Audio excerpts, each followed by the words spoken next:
14 বছর আগে কুড়িগ্রামের 15 বছর বয়সী ফেলানী খাতুনকে মেরে সীমান্তের কাঁটাতারে ঝুলিয়ে রাখে ভারতীয় সীমান্তরক্ষী বাহিনী বিএসএফ। অবৈধ অনুপ্রবেশের অভিযোগ তুলে হত্যা করা হয় তাকে।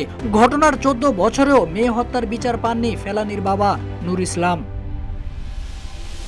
প্রাণহীন নিথর দেহে বাদুড় ঝোলা কিশোরীর প্রাণের বিনিময়ে আন্তর্জাতিক অঙ্গনে প্রকাশ পায় দুই দেশের সীমান্তে যুগ যুগ ধরে চলে আসা বিএসএফ এর বর্বরতা।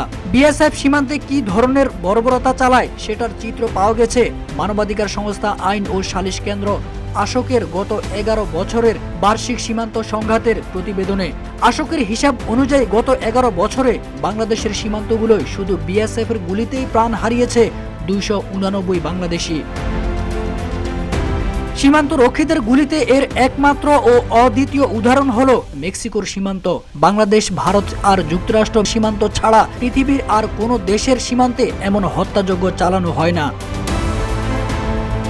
আশোকের পর্যবেক্ষণে আরও উঠে এসেছে বিগত 11 বছরে সীমান্তবর্তী এলাকাগুলো থেকে ধান কাটা, গরু চড়ানো, মাছ মারা ও গৃহস্থলীর কাজ করা অবস্থায় 319 বাংলাদেশিকে ধরে নিয়ে গেছে বিএসএফ। বেশিরভাগ ক্ষেত্রেই ধরে নিয়ে যাওয়া এই মানুষগুলোর ভাগ্যে কি ঘটে তা জানা যায় না।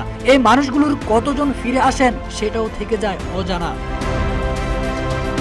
আশোকের গত 4 বছরের হিসাব অনুযায়ী ধরে নিয়ে যাওয়া বাংলাদেশিদের মধ্যে ফেরত এসেছেন মাত্র 7 জন। এই 4 বছরে বিএসএফ বাংলাদেশ থেকে ধরে নিয়ে গিয়েছিল 17 নাগরিককে, যাদের 10 জনে ফিরে আসার খবর পাওয়া যায়নি।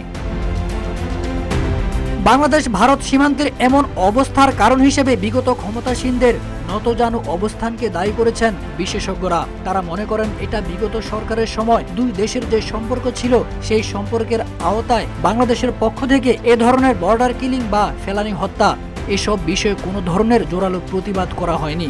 সাধারণ মানুষ এ ধরনের ঘটনায় অনেক ক্ষেত্রে প্রতিবাদ করতে চেয়েও প্রতিবাদ করতে পারেনি।